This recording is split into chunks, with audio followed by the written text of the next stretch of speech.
Good evening and welcome to Behind the Headlines.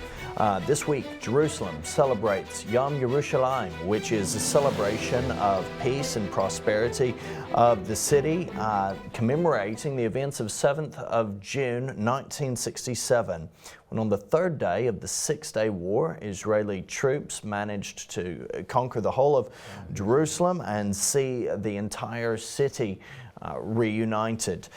The 1967 victory marked the first time in a couple of thousand years that the Jewish nation had complete control of Jerusalem. I'm joined this evening by my friend Alistair Scott. Simon Barrett is absent. He is enjoying, hopefully, some nice time on a beach somewhere in Croatia. Yeah, so please don't go track him down. But pray that he has a good trip. Our love to you, Simon, if you're tuning in.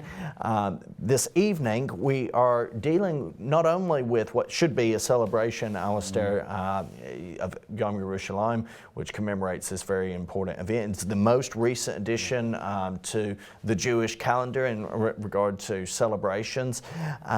It's also the time we could look at 75 years. We've done some programming already celebrating that, and according to our calendar, we've just in the past weekend achieved that mark of 75 years since 14th of May 1948, of course, where Israel declared its own independence. But alongside that, though this should be a time of celebration, there's been internal bickering and political struggles and disagreements, as well as external threats which have threatened Jerusalem's peace and security.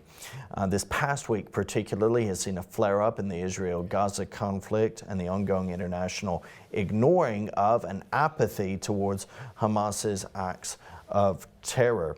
Some first thoughts, Alistair? Yeah, just going back to this 1967, actually, it's probably my first memory, because I was 14, now you can work out how old I am now. I shouldn't have said that. But it's my first memory of the media and Israel and how, it was definitely a David and Goliath situation going back in 1967, because, little Israel with a very, very small population back in the land was surrounded by its enemies or its neighbors who really were not happy. And I can remember reading the media and really being so excited in some ways, or so interested in the story.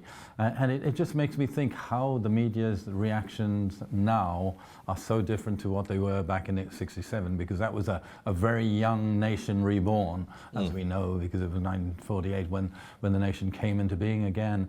And all of the media was so positive about Israel defending itself against the bigger armies, and even talked about miracles. I can remember that. They even talk about the miracle, how they've taken Jerusalem, and it was never looked at as a negative thing as it is these days. So yeah, it's a very, very interesting time, and as you say, what's going on at the moment, Israel is sort of always expecting attacks and having to defend itself against an enemy who hasn't changed its policies, really. That's the sad thing about it.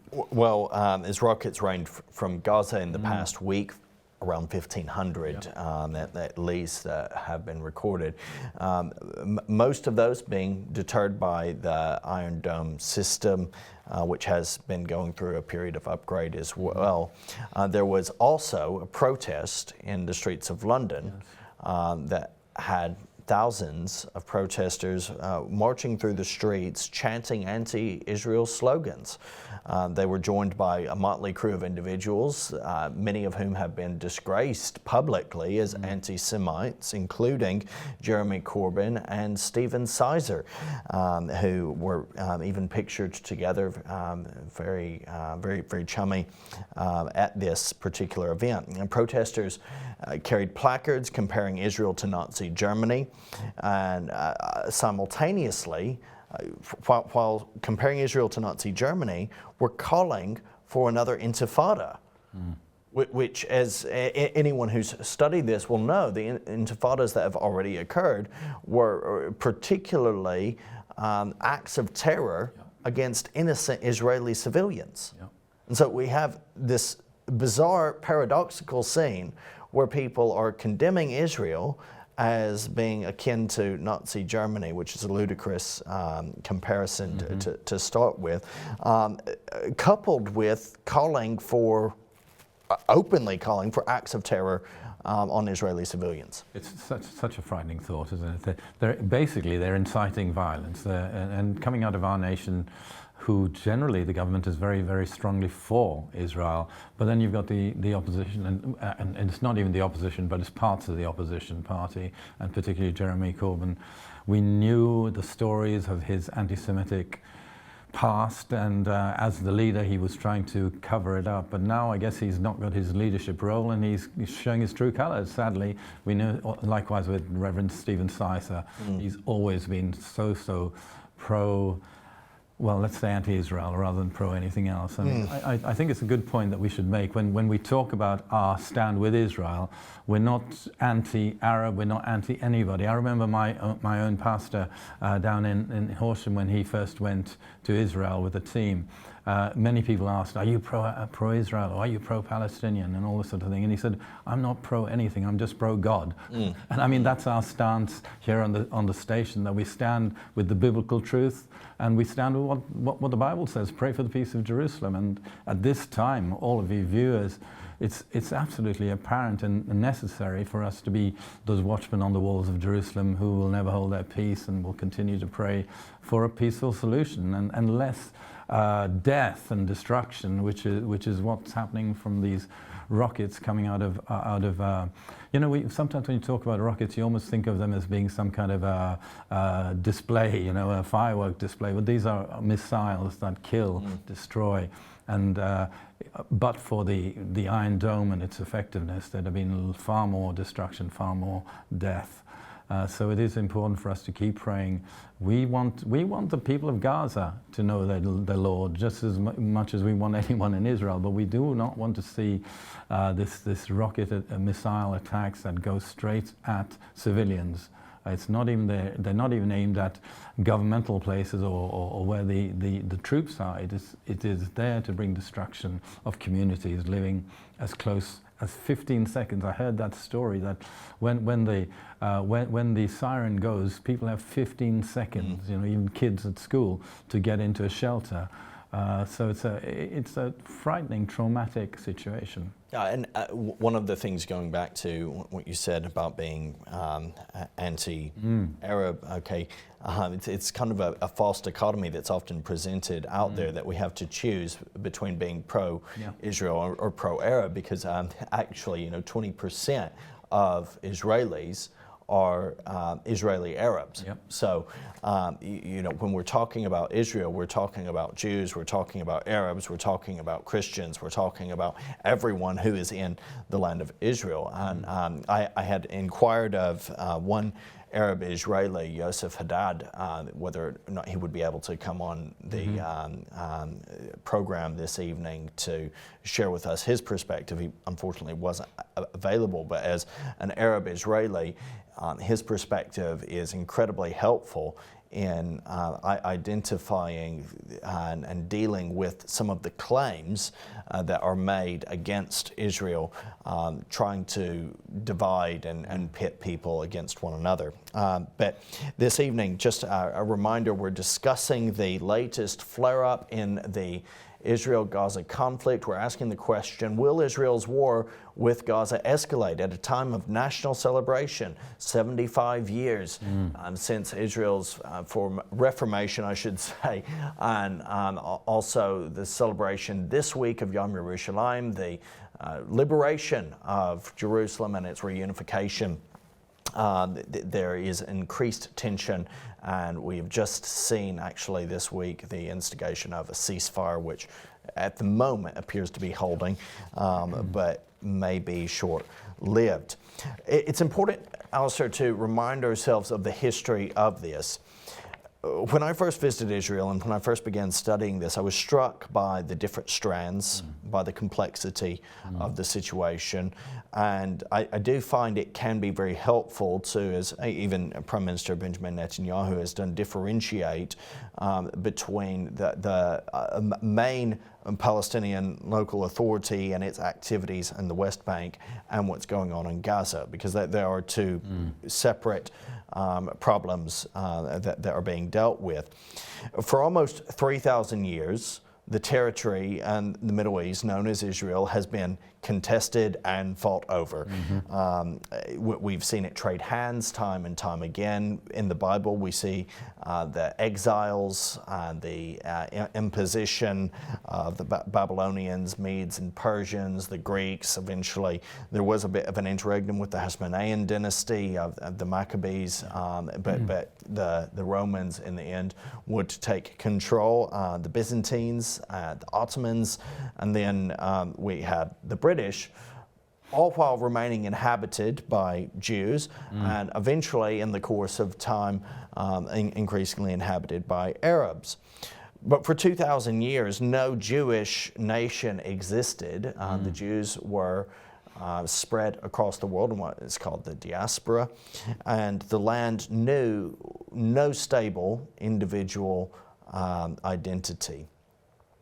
That process of Reformation, the process of Israel's independence, and really, I believe, the fulfillment of prophetic witness in the Scripture and the expectation, the increased expectation of Christians throughout the Middle Ages and into the 19th century that the Jews would return to their own land and would establish their own nation was fulfilled on May 14th, 1948. What happened the next day?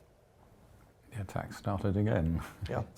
This is it. But I mean, you know, looking back at the prophetic word, you know, I was just reminded of what it says in Jeremiah 31 verse 10, where he says, you know, speak to the nations, tell the nation, declare in the nations that he who scattered his people will gather them back together, in that verse, and will watch over them as a shepherd watches over his flock. And, you know, we are incredibly blessed in so many ways and privileged to live in this time where we've seen that prophetic word fulfilled, but with it has come all the potential attacks or the threats of attacks, and even with this recent attack from Gaza, Israel is expecting and is on high alert that it could escalate, as we're asking the question in this program, because the biggest threat they realize is going to come from Iran. Iran is getting nearer and nearer to having nuclear capability. In fact, I read a report recently that they already have enough uranium for 5 missile attacks if they wanted to put it together. But they're obviously waiting to be even more prepared. And the same thing is happening from Lebanon. It was only a couple of weeks ago where there were missile attacks coming out of Lebanon and Syria.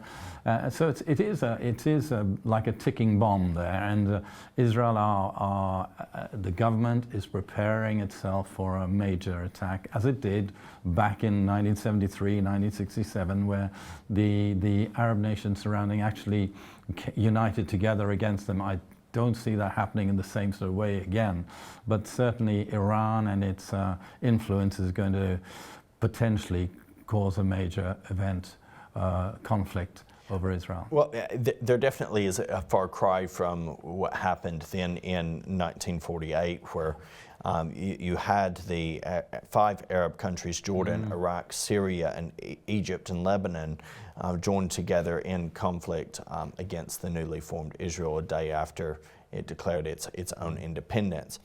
That conflict, known as the 1948 Arab-Israeli War, saw Egypt gain control of the Gaza Strip, is what it's referred to as, and the conflict saw hundreds of thousands of Jews, around 800,000 Jews, displaced from their homes in Arab nations, and also some in North Africa as well. It's estimated that simultaneously there was around 700,000 Arabs who were identifying, using the British colonial term Palestinian, who were also displaced they either left or were forced through various means to flee their homes in the newly formed Israel. And to this day, Arab nations, Palestinians particularly, refer to the event as the Nakba, the catastrophe. And many of those would settle in the Gaza Strip. 2 decades of tension followed, and Palestinian guerrillas would go in routinely and seek to stir up further trouble, and this escalated more with increasing attacks across Israel's border from Egypt-controlled Gaza.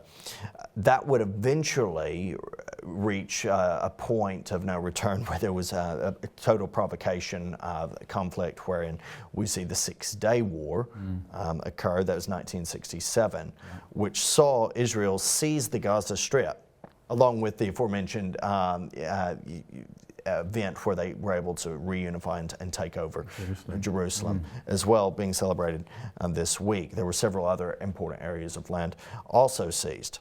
But that wasn't the end. In fact, since this time, it's just continued and continued. And Gaza has played I think it can be fairly said, a unique role in this conflict, separated from the rest of the West Bank and the rest of Palestinian Authority. It's operated on its own to a degree, at times under Israeli control.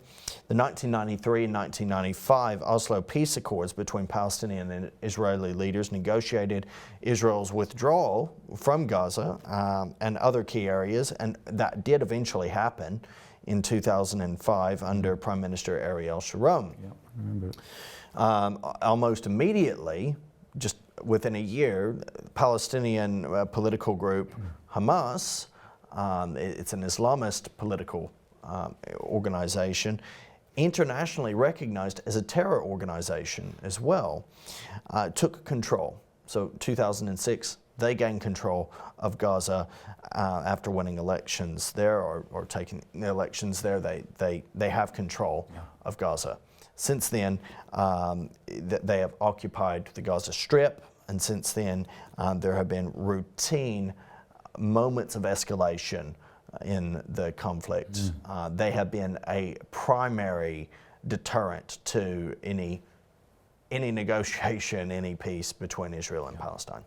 Yeah, it's one of those uneasy pieces, because they're always expecting. It's a time for them to re-weaponize, when they stop. But Israel have to be always on the alert that it doesn't take a lot. It doesn't take much of an incident before the rockets and the missiles start coming across. And yeah, there is an unrest. Permanent unrest in and around. I mean, I remember being in Israel in 2005 when they did take all of the Jewish people, the Israeli citizens, out, and it was a terrible time because these guys were homeless and needing shelters. A lot of them were moving in with family members, and I just remember the whole atmosphere in Israel was awful at the time, because it was a major agreement that Sharon made at the time to appease the Palestinians, whatever we want to refer them to, the Arabs who are living in Palestine or in Gaza. It was such a difficult time, but instead of appeasing, it's just caused more conflict, because they're closer and closer to the Israeli borders, and therefore they see. It's not like it's a combat soldier against soldier. It's always aimed at the civilians. It's always aimed at the innocent children. In school, there's so much trauma suffered. I mean, we work with an organization in that southern part of Israel, and you meet families who are traumatic. The kids who find it difficult to sleep at night because of what they've experienced, and no child should have to experience either side. I'm not just saying this is right for the Israelis and not right for Gaza too. Mainly the ones who struggle in Gaza too are innocent people, because they're used as shields and used as children are used as all shields, the time. and they have munitions factories and stock houses set deliberately in civilian areas. It's been proved, isn't it? They stockpile in schools, so that when there's a attack back, when retaliation comes, they're taking out the weaponry which is hidden under schools. So it looks awful. The media love that because it looks like Israel are attacking innocent people, but they're not. It's the way, sadly, the Arab people are working. And I don't want to sound anti-Arab at all, because there are so many good people amongst them as well. But there's no doubt that the terrorists are using everything they can to get the media on their side. And Israel tends to be the easy target for the media to call apartheid and use these awful words, which are just not true. Well, and it's interesting that as things seem to escalate, so also other Arab nations seem to be losing their enchantment for what's at times been called the Palestinian cause. More and more Arab nations are entering into deals with Israel and forming natural, peaceful relationships, which is very encouraging to see, less and less supporting the Palestinian state. And a lot of this, I've seen different theories, different perspectives on this, but it seems to be a sense of realization and waking up to the feeling of being used for insidious political purposes that will do no one any good. Hamas is sponsored, just to be clear, and there may be people tuning in who you have maybe put a sticker on your window or something that says Free Gaza. I'm all for Free Gaza from Hamas, and I want you to realize that. I want you to realize that Hamas is a terror organization, a terror both to Israel, yes, but also to its own people. As Alistair has noted, routinely setting up its missiles and its firing systems from schools, from hospitals, from civilian populated areas. It is a terror to its own people. And this is something that is, it's indisputable. They are sponsored by Iran, a leading state sponsor of terror, Islamic terror around the world, with a horrific human rights record. Just to quickly walk through some of Gaza's personal human rights crisis. Some people like to talk about Amnesty International, and Amnesty International is very anti-Israel. They're very that they identify as being very pro the Palestinian cause, and are in the category of individuals who will speak of Israel as an apartheid state and as discriminatory in that particular way. Well, here's what Amnesty has to say about the state, the assumed state of Palestine, which it supports, which it backs. Palestinian armed groups in Gaza committed apparent war crimes during 3 days of fighting with Israel in August of 2022, using unguided rockets in populated civilian areas and killing at least 7 Palestinian civilians. This is a pro-Palestine, anti-Israel organization. Palestinian authorities in the West Bank and the Gaza Strip continued to heavily restrict freedom of expression, association, and assembly. They also held scores of people in arbitrary detention and subjected many to torture and other ill treatment. Justice for serious human rights violations remained elusive. In August, Israel launched a 3-day military offensive on the occupied Gaza Strip, targeting the Palestinian Islamic Jihad, its armed wing, which is another terror organization. Khalid Mansour and Taysir al-Jabari, 2 high-ranking PIJ commanders, were killed by Israeli strikes in addition to 10 other PIJ fighters. Between March and April, attacks by armed Palestinian individuals killed 18 people in cities and towns across Israel. So again, active in perpetrating acts of terror.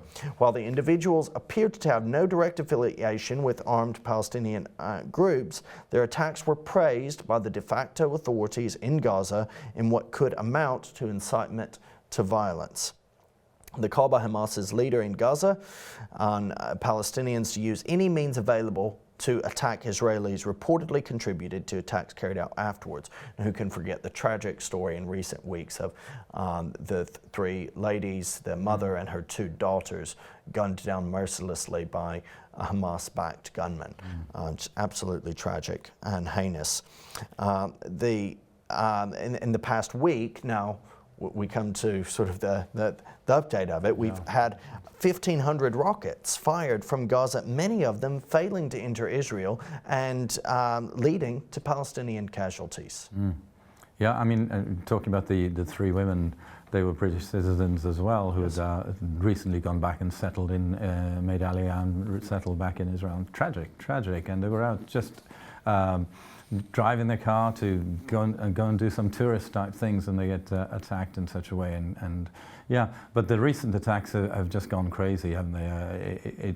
Something like 1,400 or 1,500 rockets, and 984 of them actually landed in Israel territory. Funnily enough, some of the missiles actually landed in their own territory because they failed.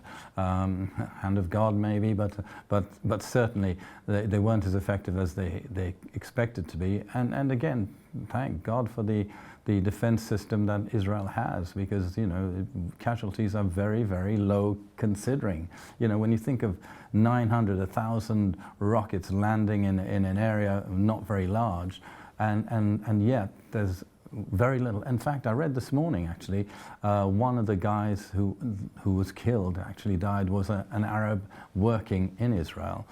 He was doing his normal job and he happened to be one of the casualties, and he's being remembered and held up as a terror victim. So he'll get all the benefits of anyone in Israel who's a terror victim, the support they get from the government, finances and so on.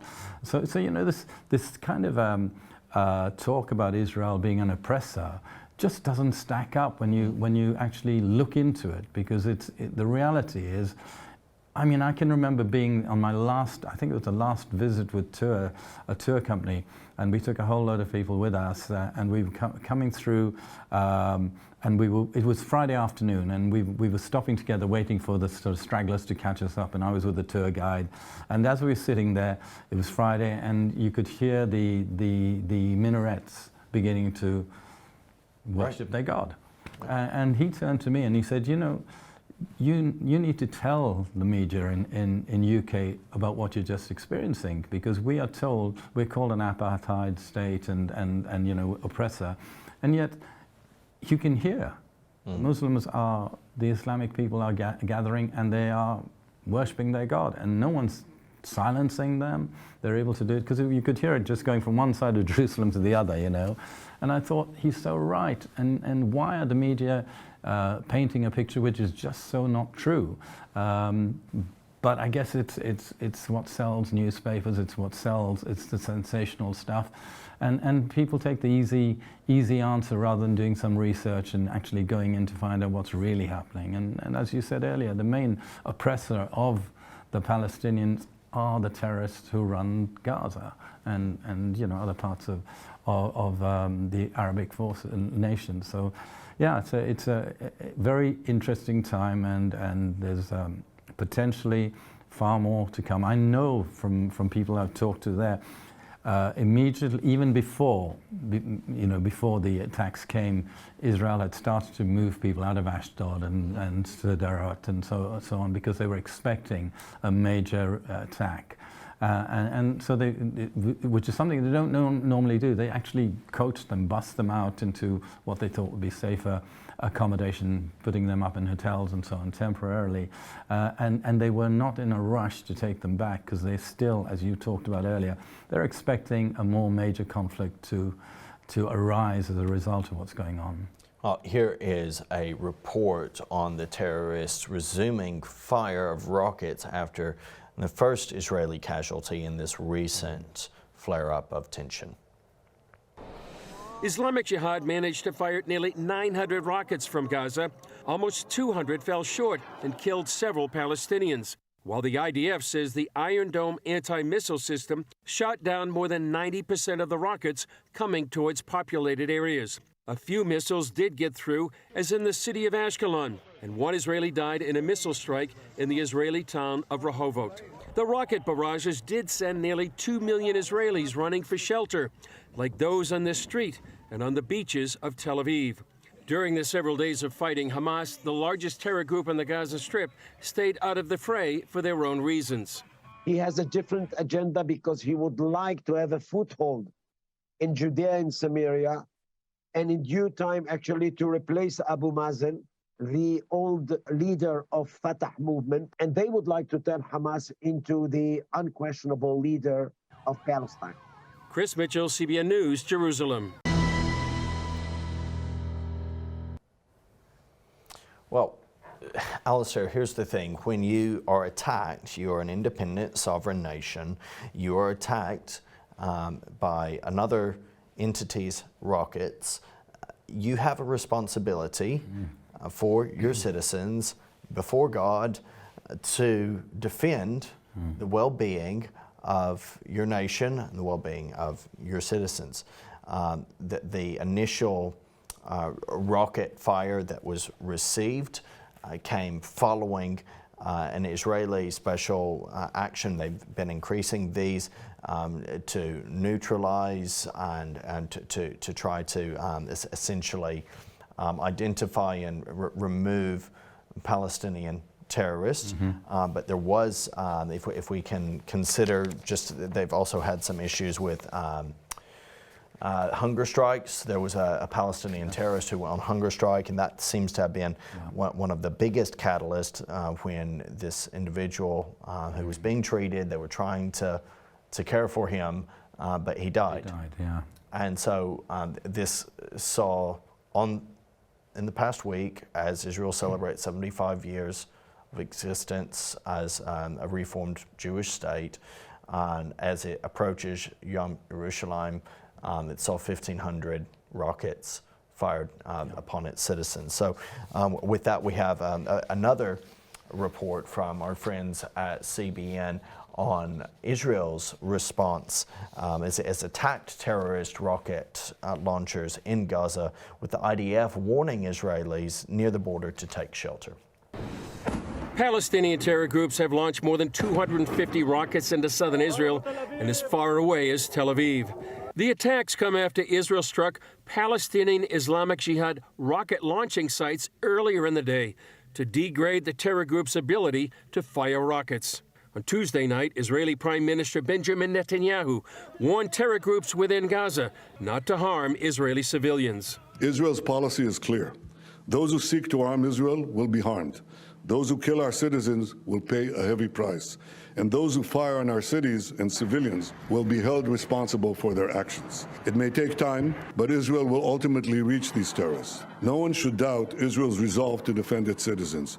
The strike killed the 3 leaders, but at least 12 others died in those strikes. As always, Israel tried to minimize civilian casualties, and the State of Israel regrets any harm caused to non-combatants. The difference between Israel and our enemies is that we make every effort to keep the enemy's civilian population out of harm's way, while our enemies make every effort to deliberately target our civilians. We mourn the loss of innocent lives. They celebrate the loss of innocent life. Israeli security expert told CBN News that the strikes restored a level of deterrence and that Iran is the power behind Palestinian Islamic Jihad. Iran is the main director of the initiatives of the Palestinian Islamic Jihad, PIJ. It's the funder. It's also the training element. I mean, at the end of the day, these terrorists need to know how to prepare a drone, how to arm a drone, how to prepare an IED, an explosive device, and Iranian experts are actually helping them achieve these terroristic goals. Former IDF international spokeswoman Avital Leibovich says it's all part of Iran's main goal. The most important message I would tell the American audience is the Iranian presence. In 3 out of Israel's 4 borders, there is Iranian presence, and I don't mean it in a positive way. I mean, Iran is trying to build some kind of a network of terror groups by delivering here arms, strategic weapons, different capabilities. They say it loud and clear. They don't want Israel to exist. The major question today is if Hamas, the major terror group in the Gaza Strip, will join the fight. That would indicate a major escalation and the potential for many more days of fighting.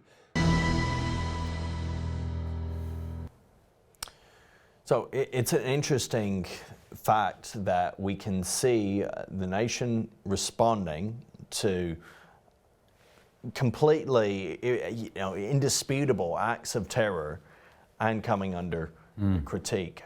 It's strange.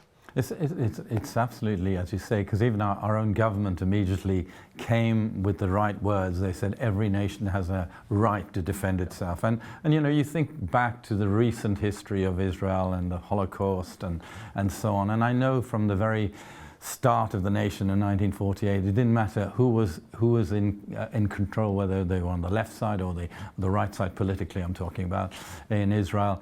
Their one determination is that they would never allow another Holocaust to happen. They would never allow a nation to come and try and wipe out the whole Jewish race as was the plan in the 40s and the 30s.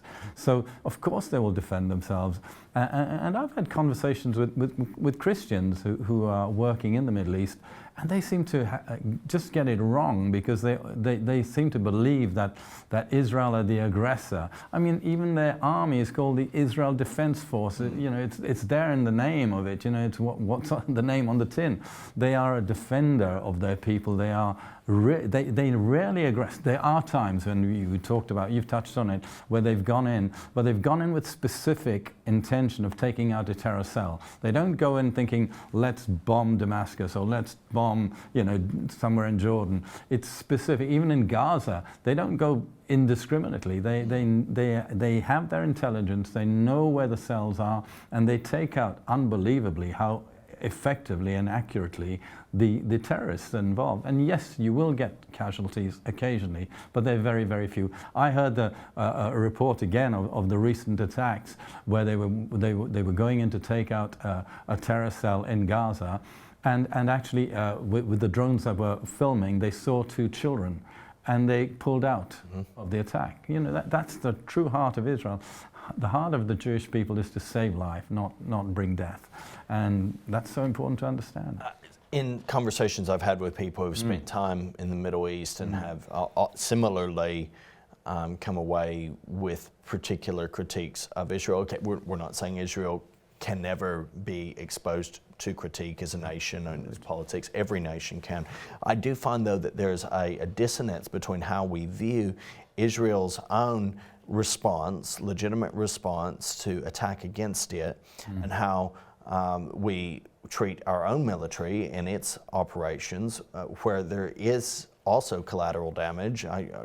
You could make the argument there has been more collateral damage that the US and the UK have caused in various places with civilian casualties, in regard to civilian casualties, as opposed to Israel. But also there's this dissonance. Here we have this massive support for Ukraine in its righteous resistance against Russia's attempt to sweep it. And we recognize the sovereignty of Ukraine as a state, whether we agree with every policy or not. We recognize its right to defend itself as a nation, but for some reason we don't see this as comparable. No. They have the right to defend themselves. Israel somehow doesn't have the right to defend itself in the same way against militants.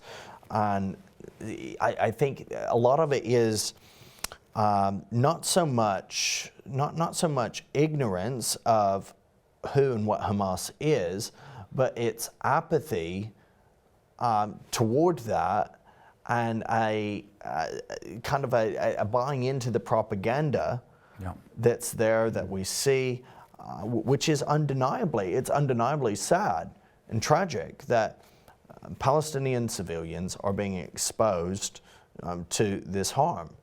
Why are they being exposed to this harm? Why are they coming to harm in those limited cases of which you spoke? Why is this happening? It is precisely because their militants are firing rockets from heavily populated areas. Should there be a response? Should there not? Is Israel supposed to just sit back and take it? That we would surely not do the same if we were to experience rocket fire from any other nation or any other group, there would have to be a response. Yeah, I mean, I'm sort of old enough to remember when we had the problems with IRA in London, because I was working, I had a business in London, so I was in and out of London. And of course, you know, there was so much security around keeping London safe, and of course, whatever it took to keep the people safe. And yet we seem to judge Israel differently from every other nation. Like as you said, we talk about Ukraine, and of course Ukraine's situation is frightening. But Israel has its right to look after its people, and that's its number one premise in government, is to make sure its people are kept safe. Now, when they do go into attacks into Gaza and other places, they are, as I said earlier, they are specific, they are precise, and very similar to what was going on in the Second World War. When the bombing attacks that Britain did on German places, and we did a program on this recently, it was done not to stop the war and to bring less death, not to cause death, but of course there was going to be death because of the bombings, but the idea was to bring to an end a war which could be absolutely brutal. And it's the same thing for Israel. And they when they do take their attacks, they are so specific and so intentional, and very, very few casualties other than the ones that they want to take out. And even when they go in to arrest terrorists, the amount of times they get attacked back, and then there's gun shots and all the rest, and they lose their own troops. Of course they have to fight back.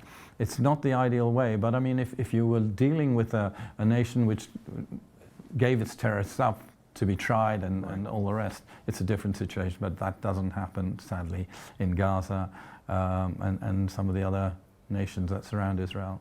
Well, there has been surprise in some quarters that this has not developed into a full-blown conflict, full-blown war. On Tuesday, it appeared that last Tuesday, it appeared that there would be an escalation, a further escalation of the conflict between Hamas, Palestinian Islamic Jihad, and Israel and the Israeli army, the IDF. But getting back to the source of it, you have this PIJ leader. He's a terrorist. The PIJ is a terror organization. Yes, it is. This man from Jenin, who had gone on hunger strike for around 86 days before he died. And as soon as there was an announcement of his death, the threats began. Consider, I mean, unless people think that there's some legitimacy for this, please consider what was said in those threats. The PIJ published a compilation photo on Facebook and Instagram showing missile batteries alongside masked terrorists. "You will burn in our hell," it read in Arabic and Hebrew below the images. And soon after, rockets and mortar shells began to rain down on southern Israel. At least 11 people were injured in those rocket attacks, including 3 Chinese foreign workers, while many others once again suffered from shock. And you mentioned, of course, Ashkelon, there's Ashdod and Sderot as well. The conflict continued. There was a ceasefire. It sparked up again, and now there seems to be a ceasefire that's being a bit more successful at the moment. But there were complaints to some degree, you could say. There was some anticipation that in Israel as a whole as to why is there not an even stronger response. People did expect a stronger response to some degree. And the Israeli Today publication, Israel Today publication, has, I think, what's a very helpful insight into this. Some of us have been considering, and on Behind the Headlines, we've done some programs already in this regard. The Israeli army is preparing for a long-anticipated multi-front war with the Iranian axis. That's what's going on here. It was alluded to in our previous news report from our friends at CBN. They are expecting approximately 1,300 rockets, not in the course of a week, but 1,300 rockets in the course of a day. Every day expected to be fired at Israel from 3 or even 4 fronts, potentially including Yemen. The question is Israel ready for such a war? It's very much the question, and it mainly concerns the amount of missile defense systems and ammunition that is going to be needed. Now, Israel today reports that the Israeli army is still waiting for the so-called laser beam or light shield air defense system to become operational. This is essentially, to just kind of simplify it a bit, an upgrade to its current very successful Iron Dome system. It will be even more successful and even safer for Israeli civilians to use this system. It works with laser beams of 100 kilowatts that can hit a target the size of a coin. The laser beams can also simultaneously shoot multiple targets, any air weapon, out of the air. And with that, I think it's good that we go to report on what this new system looks like. Here's a report again from our friends at CBN, and that was made about a year ago, unveiling this new laser technology that will be increasingly important in the days to come. Cutting-edge technologies to intercept a variety of threats in complex scenarios. We were able to intercept a variety of threats such as mortars, rockets, and drones. The new system will be integrated with the Iron Dome anti-rocket system, which has been effective against rockets fired across the border shared with the Gaza Strip. Last year, during Israel's 11-day war with Gaza, terror groups fired more than 3,400 rockets at Israel. More than 90% heading for populated areas were intercepted by Iron Dome, and the interceptors cost up to $100,000 each. The laser system will be more cost-effective. In addition to this ground-based system, the IDF is also developing a platform-mounted laser system to defend troops in the field, and an aerial laser system to intercept threats from the air and to defend large areas on the ground. The success of the high-power lasers live-fire test is a significant accomplishment for the security of the people of Israel. Brigadier General Yaniv Rotem says the tests are just the beginning of their plan to position multiple laser transmitters along Israel's borders during the next decade.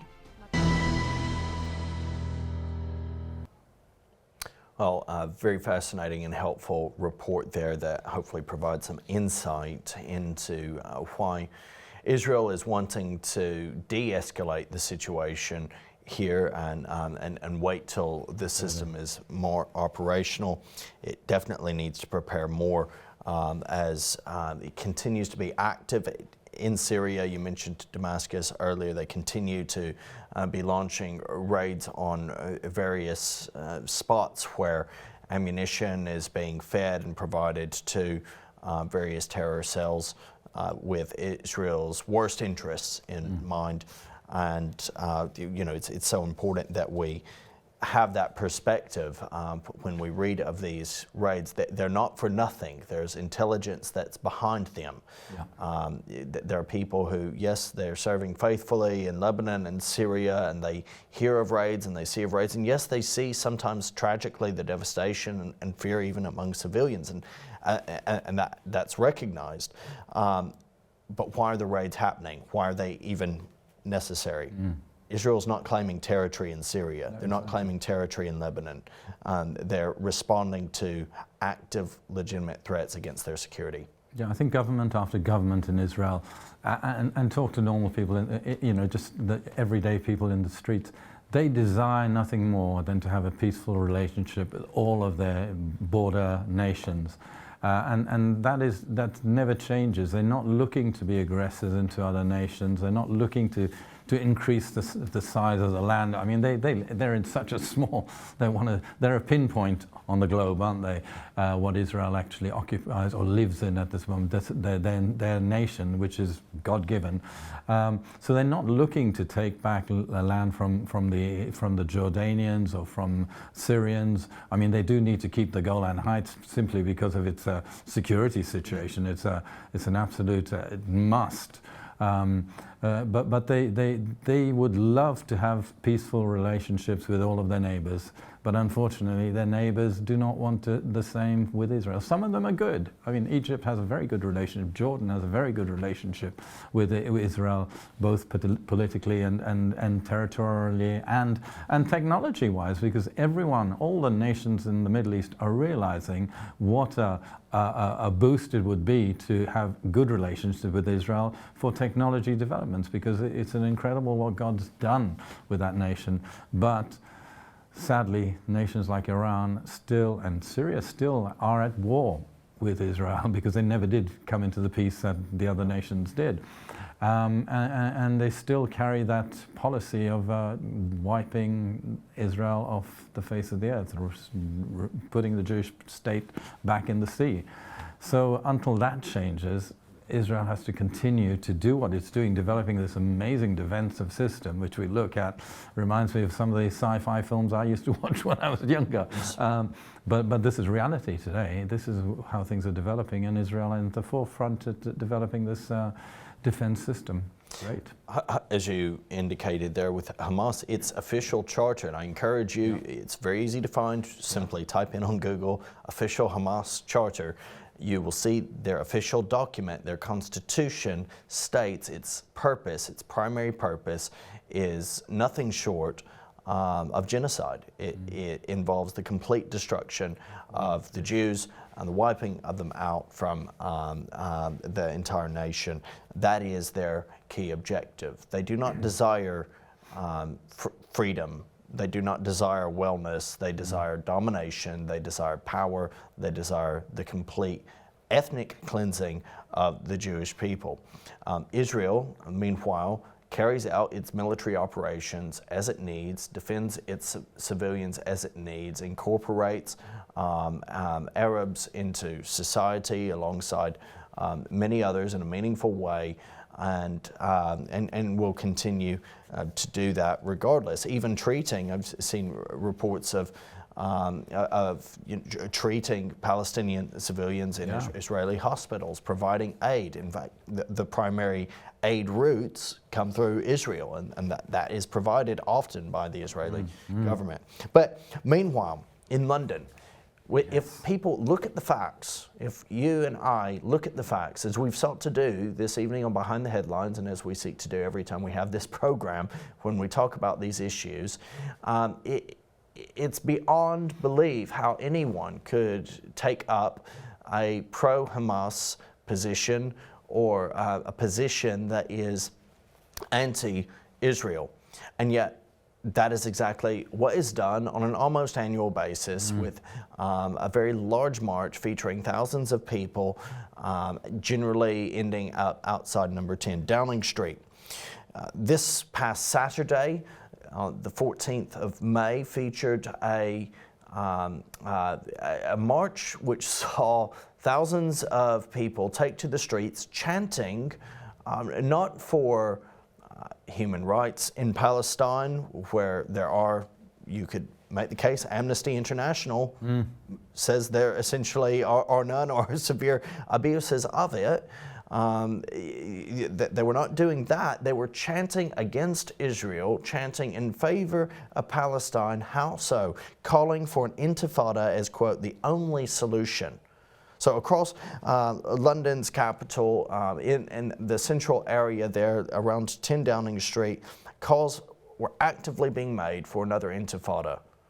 I mean, it's a frightening thought. Did these people understand what intifada meant? You know, I have friends in Israel who suffered in several of the intifada attacks, the bombings, again, of peaceful civilians going into a restaurant and being bombed.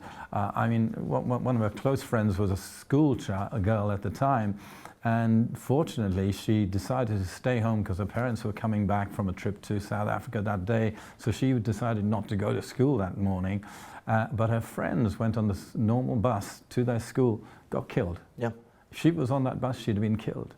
that's intifada, you know. And if you're inciting, if you're saying that's fine, that's what Israel needs in order to get the oppressor out, which they're not an oppressing people at all. How can a politician and a reverend stand up and incite people to talk about having another intifada? Let's talk about peace talks. Come on, if you want to. Although you're talking peace with somebody who doesn't want peace, you know. Let's name some names. Let's name some other names. So we've mentioned the disgraced, irreverent Stephen Sizer, who, you know, has been found by a tribunal as guilty of anti-Semitism. He was there. Jeremy Corbyn, removed from the Labour Party for anti-Semitism, vehemently arguing that he's not anti-Semitic. He was there at this protest, calling for intifada. Others were there. The Labour MP for Hayes and Harlington, John McDonnell, was there. Former Labour politician Claire Short was there. Irish nationalist Jim Curran. Others in that same category there. I mean, I can understand, you know, everyone has a right to an opinion. Yes. But when the right is inciting violence against anybody, if it was the other way around, if we were inciting Israel to be violent against the Arabs, you know, we'd be arrested. But somehow it seems to get away when it's aimed in this way. But fortunately, our government is doing the right thing and standing for Israel defending itself. Which has been a blessed change from the previous seeming status quo. The chance there's only one solution, intifada revolution. It was very, very grim and is a real blight. But we've come to the end of this program. Alastair, thank you for joining me so much. Any final words? Well, I mean, I think I have to say to everybody out there, the one thing we're commanded to do in the Bible is to pray for the peace of Jerusalem. And at this time, more than ever, we need to just pray and stand in unity with Israel and pray for the peace of Jerusalem. I do urge you guys, particularly intercessors, be the ones who will not hold their peace day and night. Be those watchmen on the walls of Jerusalem. Thank you all, and Yom Yerushalayim Sameach. We are thankful for the nation of Israel, and we continue to pray for the peace of Jerusalem. Join us next week once more, for God willing, we'll have another Behind the Headlines.